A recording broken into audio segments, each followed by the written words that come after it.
knowing the peace that is possible and bringing that into my relationships, especially my closest relationships, and seeing how rich those can be. That's where I see some of what's possible, and I expand that onto I imagine that on a much larger scale. Hmm. And I would say I've witnessed it in other personal personal relationships, seeing what can result from people doing healing work and how lives change, how people's orientation can change. And I find that incredibly beautiful and inspiring and exciting. Hmm. And I think in experiencing that, there's also, it creates in witnessing this, the impulses to be of service in this way to others, to support others on these types of journeys. And so in seeing that, the impulses that, excuse me, the impulses that can arise from people doing their own healing work, it excites me for what's possible if we could just get kind of a critical mass of people doing their work and offering themselves from a more healed place to others. Yeah, I mean, that resonates deeply with me. And I'm not just saying that for effect or because you're a guest here and I want you to feel welcome. I'm saying it because it's true. I mean, I very much am on a journey myself, as I think all of us are in different ways, different parts of it.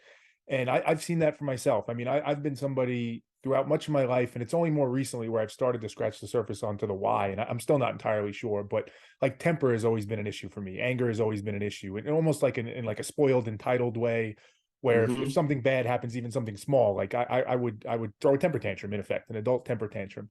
Right. And I know enough now through that to start to understand that there's something in me that feared that I wasn't, I don't know, strong enough or wasn't good enough or whatever that is.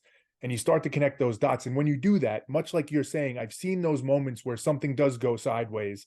And in the past, it was like, well, there's not even a thought here. Like I'm just gone. Like the temper is gone and it's lost, to where now there's a moment. And then that moment starts to get a little bit bigger where you can actually understand it, detach and reflect on it. So it resonates so deeply with me. Let me ask this question though, and maybe we'll both get a little uncomfortable here with this, but like, what do we make of that though? What are we special? Like, do we have some special skill that we were able to go through this and achieve it? Because as we're talking about it, to get to that critical mass, and again, neither of us are perfect, but there's lots of people who are struggling with this much earlier on in the journey, if you will. What allowed you to actually be able to do it where other people can't? Right? Like that's kind of the key to it, isn't it? To help unlock that, as you said, for other people. If we're being super honest, what was it about you that allowed you to get to this point? It's a great question. And I'm not sure. I don't think I actually have a clear answer to it. I've wondered about it before. I guess to at least say something in the direction of a response, even if it isn't a complete response, that it's very much been a cycle for me.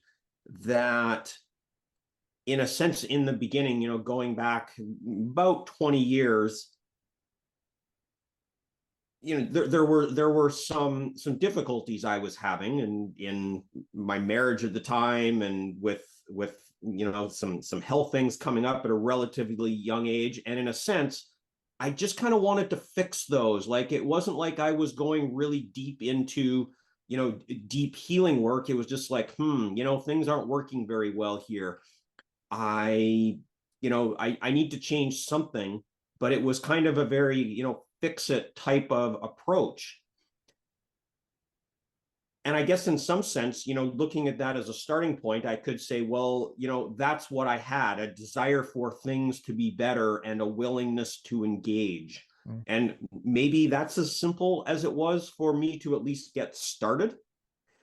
Because what I will say, as soon as I started on that work, it just seemed like time after time I was kind of opening a Pandora's box, like, oh wow, there's a whole bunch here that I wasn't anticipating. That's not really what I wanted, but okay, I need to engage with this. And especially early on, I would say, okay, I think I'm done with that. And then there'd be something else would open up. And it's really been an evolution for me over a couple of decades that, there's been points where I'm like, okay, yeah, I think I've finally got all this. I've got it figured out. My life is on track. And then, oh, well, okay, until this came up. And now I'm in a sense not even expecting that anymore. It's more just like, yeah, I'm expecting it's just going to keep going. And on the one hand, sometimes like, oh yeah, but it's also exciting. Like, wow, it just keeps going in a sense. I can continue to evolve, and yeah, I guess just that evolve. Mm. So I guess perhaps what I just said there is another answer to it. I've always had some kind of impulse towards evolution, Mm. and perhaps not everyone has that. And I guess I could also say, there were certainly there were ways in which I had a very difficult adolescence, which if you take a look at my book, I mean, I talk about that a great deal there. But at the same time, I guess I could also say I was perhaps fortunate enough that I was fortunate to have had a good enough adolescence or something like that, such that I did have the capacities to start opening these Pandora boxes. Whereas I can see and feel compassion for people who it seems like they don't even have the emotional capacities to even begin to do their work. And I think there's always a place to start, but it might be very small and minuscule as a start, Mm. which I can see being very difficult. Mm. It makes me think as you're saying that we started or early on we were hitting this word pessimism. And I love the way you positioned it early on, where it's like, yeah, maybe pessimism is good because you need that. People that are overly confident. It makes me think maybe we used the wrong word. Maybe the word we should have used, which comes up a lot in this show, is humility. Because that's kind of what I hear in that answer, that humility to say, I think I could do better. I think this could be better. I think there's work I can do to improve on that. Even in the explanation you gave around the fortunateness of it, right? Because there's always some luck involved, and the acknowledgement that some people don't have that. They start off with Right. such a horrible childhood or adolescence that they can't. That humility to recognize, yeah, I got lucky too. There was some aspect of that in it. I come back to that word a lot, and that ability to be humble, to understand that there is work to do. That seems to ring so loud in so much of this. Yeah, absolutely. Mm. Absolutely. And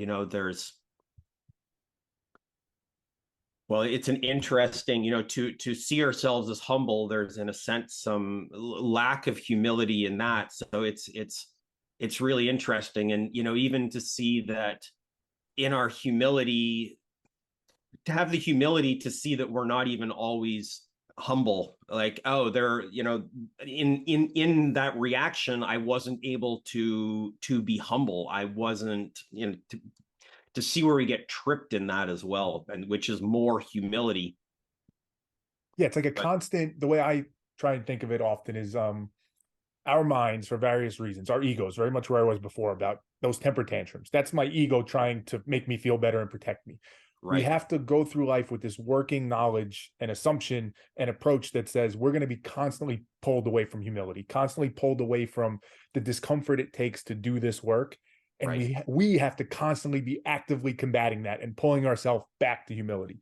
If we're ever in that place where we think we can just set it to neutral and like I think, like you said before, right? I think I'll be okay. I think our equilibrium, our steady state is not humble, is not questioning and doing the work enough. So it has to be an active process. It has to yeah, feel somewhat unnatural. Like I'm pushing myself in a way. Even when you gave that answer of like, well, even acknowledging that I'm humble feels like I'm not humble. Some people hear that and they're like, oh, we're getting into kind of word games here. But I don't think we are. I think that's the type of mindset it takes to actually be humble, to have a tough time admitting that you are humble is part of that. It's a very active, uncomfortable, unnatural process. But I think to do the healing you're speaking of, you need to do that.